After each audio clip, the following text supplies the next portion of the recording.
All right, Shalom. First and foremost, I'm going to give all praise, glory, and honor to Yahweh, Bahashem, Yahweh Shai, Bahashem, Ha, Rakah, Kodash, Barakathum. Give honor to the apostles and the elders of Great Millstone, and to all the Akim across the globe, preaching the word of truth and sincerity. I want to say Shalom. This I die Noah from the Great Millstone camp of Columbus. And I was just, I've been having these dreams, probably because, I say probably, but, I've been watching a lot of these videos and news clippings of the buses that are steadily pouring into America with these immigrants, and it brought me to that quote. It actually was a poem about the Statue of Liberty, okay? And let's get to that first. Okay,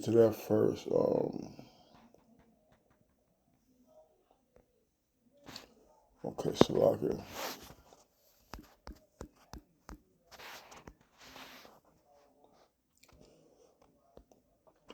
All right, this is what is written on the Statue of Liberty. Now the Statue of Liberty was a gift from England, I believe, to America. All right, we know that Britain, England, is a mother of America. All right, the Edomites who left the old world, so to speak, all right, were getting away from the tyranny and the taxes and the corruption of the crown, in which that crown at that time was being worn by the Edomites. You see, and they fled there to America to come to the so-called New World to establish a new order of reign that would be contrary to England or Britain, which is which they further corrupted. All right, that's why it says your mother of birth you shall be ashamed. Okay, but these are the words that are on the Statue of Liberty. It says, "Give me your tired, your poor, your huddled masses, yearning to breathe free, the wretched refuse of your teeming shores. Seeing these, the homeless tempest tossed to me, I lift my lamp beside the golden door, the Statue of Liberty." All right, and I will use that as the base of my lesson. All right, but I want to get into this word Colossus. All right, because Colossus, you get our definition of Colossus. Colossus, the word is a statue that is much bigger than life size. A person or thing of enormous size, importance, or ability. All right, so we know that the Statue of Liberty is a very monumental structure here in America. I was thinking, like, okay, well, that sounds like the word Coliseum. So I looked into the word Coliseum.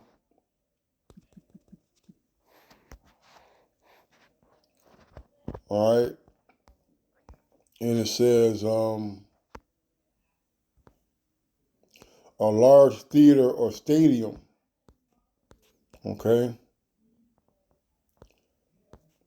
and the Coliseum was a place where not only that Rome had used as a theater, as a scene of entertainment. All right, because Paul talks about being thrown, all right, being in the Colosseum in Rome, fighting against animals and fighting against other men to obtain his in a fight for his life. Like we see those ancient movies of the gladiators and Spartans and things of that sort, where they were gathered into the Colosseum. The Colosseum was the biggest structure in the world at that time. Okay, which leads to prove that Colossus, which means gigantic, which is what they call the Statue of Liberty, is a derivative, all right, of the Roman Colosseum in definition. You see, which also leads to the point that America is the new Rome. All right, you see. So we got that. Got the Colosseum, a colossus, which is a large structural a statue, which comes from the word Colosseum. All right. So let's go back to that speech.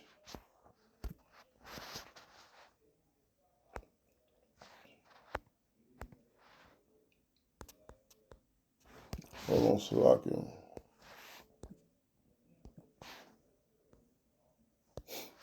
It says, "Give me your tired, your poor, your huddled masses yearning to breathe free, the wretched refuse of your teeming shore.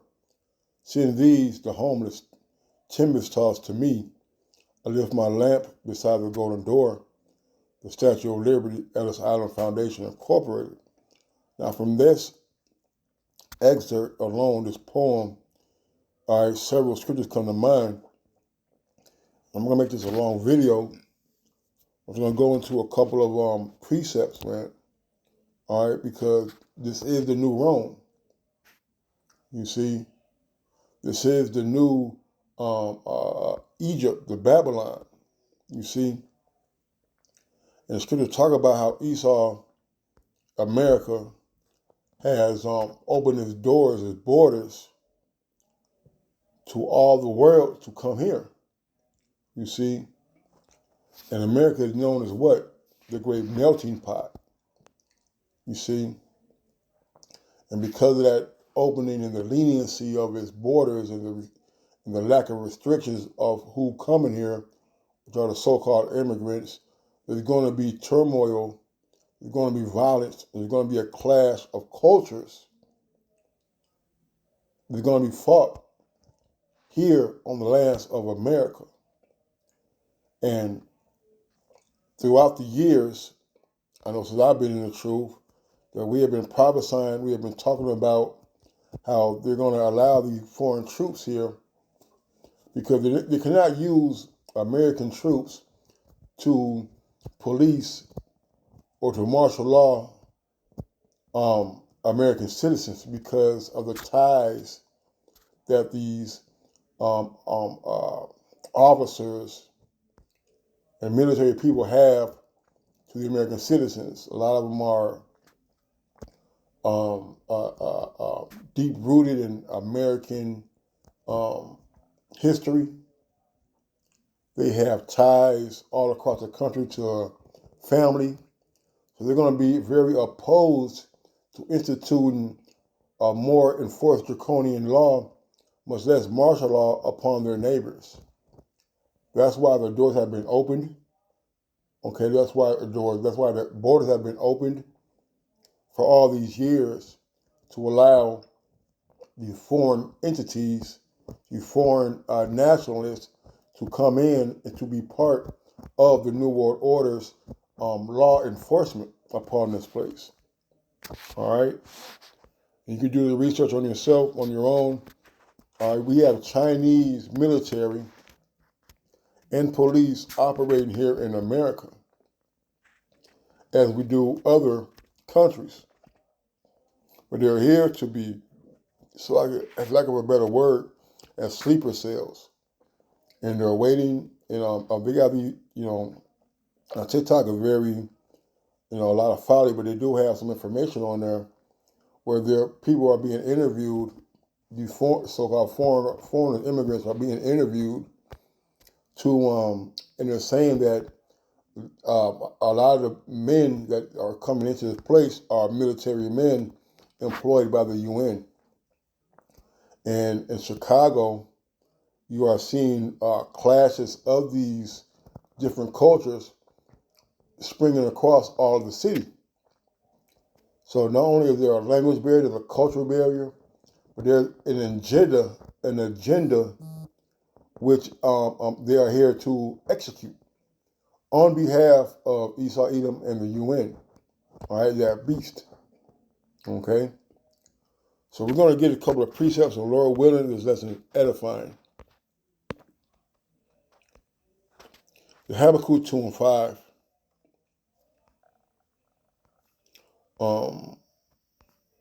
Let's start at 1. Habakkuk 2 and 1. I will stand upon my watch and set me upon the tower, and will watch to see what he will say unto me, and what shall I answer when I am reproved? So we are the watchmen, so we are standing upon our watch. We are watching these prophecies unfold. We are watching the downfall of America. You see, you couple the large influx of immigrants with the CBDC, with the MOTB, which is the Charagma, which is the mark of the beast. All right, that this is going to be a continuing effort on behalf of the elites, all right, to try to further their agenda of creating a new world order. And it's our job to watch and to warn the people. And the Lord Yahweh answered me and said, write the vision and make it plain upon tables, that he may run that readeth it. And that's what we have done from the apostles on down for the last 30, 40 years, okay, that this has been going on, and it has been preached, it's been taught, it's been gone over hundreds to thousands of times by Yahushua and his men. You see, just because something doesn't happen right then and there, or right then and now, when a prophet said it, does not mean that it's not going to happen. See, Noah prophesied 100 years before the rain came. You see, a lot of prophets prophesied of times that were going to happen after they died. You see, but now the Lord is speeding up the time. He's hastening the day of his return, and his word that he speaks will not come back void, but it'll accomplish it in that which he sends it. And his words are being accomplished. They're prospering here in the end times. All right? And us being the ambassador, the mouthpiece for Yahweh Shemiyah Shai, this is all that we talk about, man. You cannot say that you've not been warned. All right? Verse 3, it says, for the vision is yet for an appointed time. Let's go on the word appointed. We know what a vision is, right? Let's go on the word vision first. Oracle, prophecy. You see? This prophecy is for an appointed time. Go on the word appointed. It's an appointed place, appointed time, meeting, appointed time, set feast, appointed season, appointed sign or signal, man.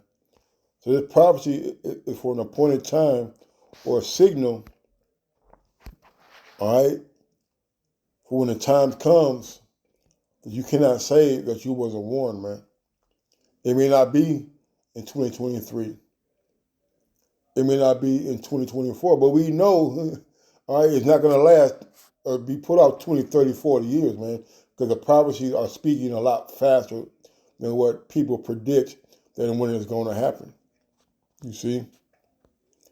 So for the vision is yet for an appointed time, but at the end it shall speak and not lie. Though it tarry, wait for it, because it will come. Surely, because it will surely come. It will not tarry. It will not wait. It will not be delayed.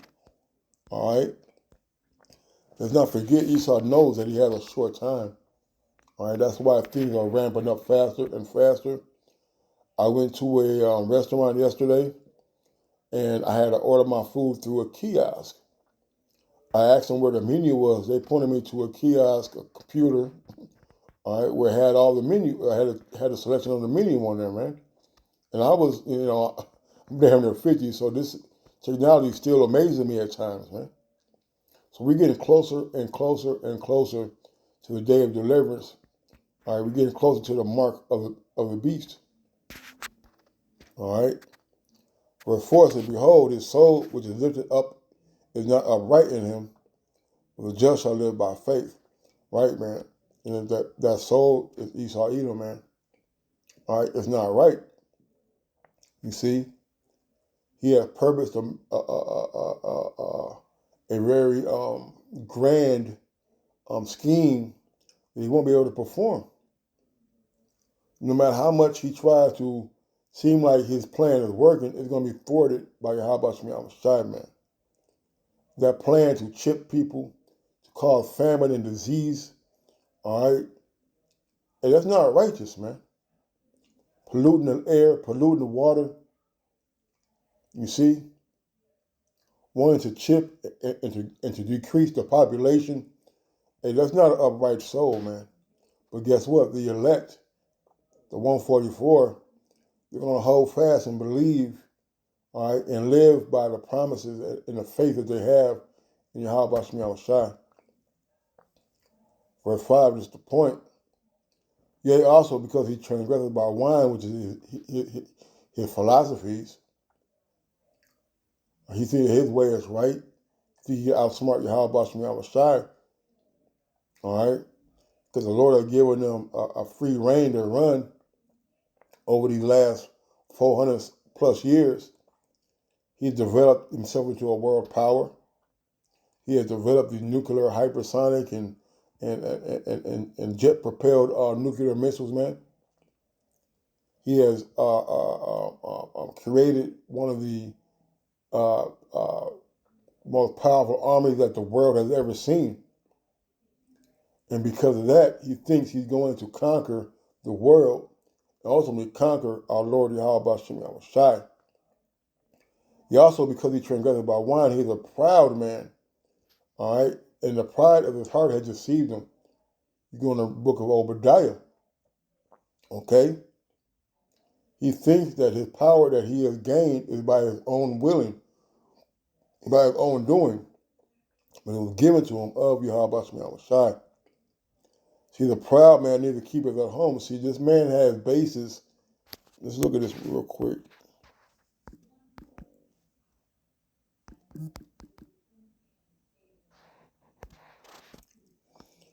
$750 U.S. bases around the world as of July 2021 in 80 countries, man.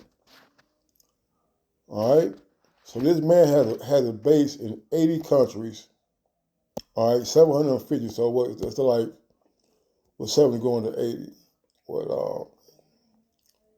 Shit. Like 10 bases in each country. Damn near 10 bases in each country, man, that they're occupying. If that's not a keeper at home, I don't know what is, man. And in those countries, he's pushing pedophilia, homosexuality, all right, and all that is led by his main is that white Jesus, man.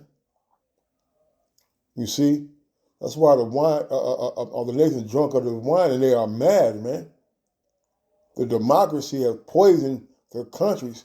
They have sold themselves for nothing. Esau has not kept no words of his promises, man, unto these nations, but he's exploited them and used them until they have become very minute in the grand scheme of things, man. Read Wisdom of Solomon, the 2nd chapter. It said, neither keepeth at home who enlargeth his desires hell. That's his curse, man. You see? He is ruling by of the desire of his belly. He wants total control. He wants total access to the human soul, which you cannot have. You see? But if you pledge your allegiance to him by taking the mark of the beast, then you are his, man. That's a desire. A desire to sit in the seat as the Most High. And it is death. See, Esau's way of life is a death style. He destroys the moral fabric, the culture of countries that he possesses, man. And he makes them like him. But now the nations are rising back. They're fighting back, you see. and they're kicking them out of their lands. All right? And don't think he ain't going to try to come back with greater force. All right? So his desire is as hell and is as death, cannot be satisfied. But gathered unto him all nations, and he was unto him all people, man, which is what is going on now. If you read that edict, that poem, all right, on the Statue of Liberty, man, all the nations are being gathered here, all right, for either salvation. There are going to be some of that coming across, but 2/3 are going to get destroyed, man. You see, all right. And this is a foreshadowing of what's to come.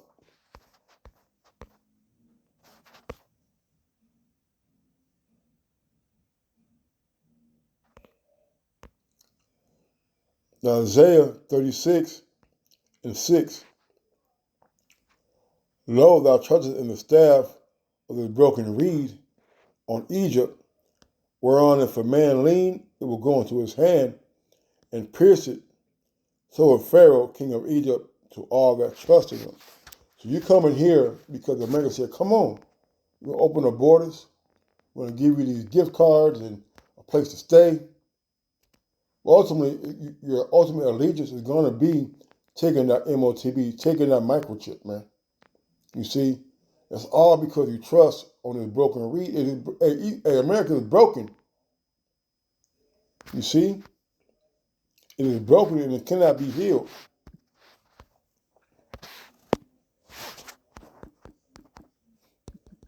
Let's get this.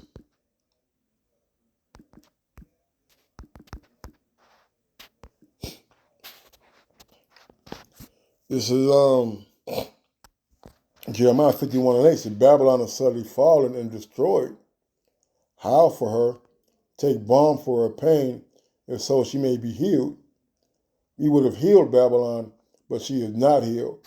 Forsake her, and let us go every one into his own country, for a judgment reaches unto heaven, and is lifted up even to the skies. See, the elites know that America is in for a destruction. And there is a mass exodus, all right, of people leaving America, man. No matter how many stimuluses and time you try to jumpstart the economy, no matter if you try to close the borders, raise minimum wage, it's not going to be healed, man. All right, trying to get the population down to 1.5 billion is not going to heal this place, man. You see, they've done all these things to try to keep it going, but now this is the last hurrah for America, man. All right, and the world is going to see your destruction.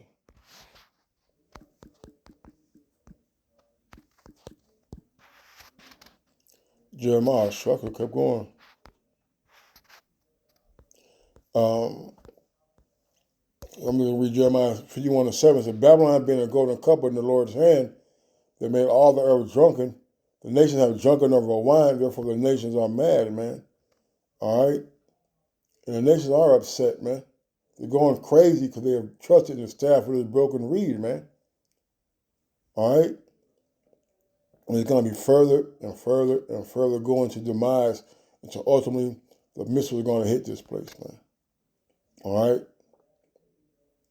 So with that, I want to say, Call Allah, Yahweh Shai, the Mountain Apostles, and the Elder of the Great Millstone. Until next time, Shalom and a Baba Ball.